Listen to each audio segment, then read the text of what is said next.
So where you are today is where they expect you to be in 10 years' time. So you must have experienced this before. Being 18 years old, 20 years old, whatever, gone to a barbecue, met some family members that you ain't seen for 10 years. The last time you saw them was between the years 8 and 10 years old.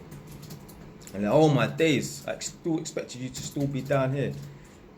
Where you was 10 years ago, that's where they still expect you to be in the next 10 years. It's a true reflection of themselves. People don't like to see people progressing unless they're progressing themselves. Me, I keep banging on about making money, working hard, buying properties, and that's because I'm doing it.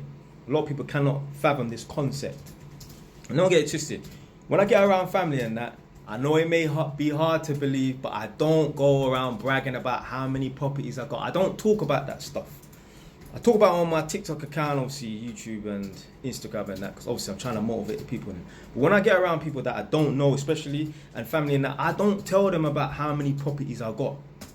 I go to these tenants' houses and that, and they will say, oh, so where are you from originally? Because they could tell by the accent and that. And I say, oh, I'm from London and that, but I've moved up here. I live this part of Northampton. Northampton's a really big area. So I say, oh, I live in this particular part of Northampton. Then further on into the conversation, they may mention a specific road. Let's say Smith Street. I say, oh, I've got a flat on Smith Street. They're like, I thought you said you live on that side of Northampton. I was like, yeah, but I've also got a property there as well. They kind of look at me like they're a little bit shocked and that. Dare I tell them that I've got a next property and at the moment I'm trying to buy a fourth one and that. You can't tell people about your success because then they'll look at themselves and they will have an issue with it. Like I said, when I get around family and that, man, don't start boasting and bragging or nothing like that. But certain people, just you coming around will piss and wind them up. Obviously, as you know already, I don't drive a Mercedes. Obviously, as you know already, I'm not into brands and designer brands. This is a Zara jacket. This is the most expensive branded clothes you ever see me wear, really and truly. I don't go to family members' houses bragging about what I've got or whatever, and I don't pull up in a Mercedes. I don't wear designer clothes and that. But just you coming around will make people feel a bit insecure because it's just a true reflection of themselves. They're projecting their own insecurities.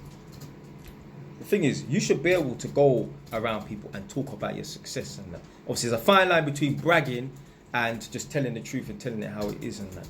The only time I would say it would be inappropriate to be talking about your successes and pulling up in a Mercedes or a Lamborghini is if someone's fucking funeral, you go to a wake or a night, whatever. You don't want to be pulling up outside in a Lamborghini, hopping out and then talking about, yeah, I'm just about to close this deal on this 6th property and I'm about to buy this piece of land and build 6 houses. That might not be appropriate to be talking about that at a funeral or a wake or whatever. Really. But yeah, a lot of people, they do find people's progression and success intimidating. It's just a reflection of themselves.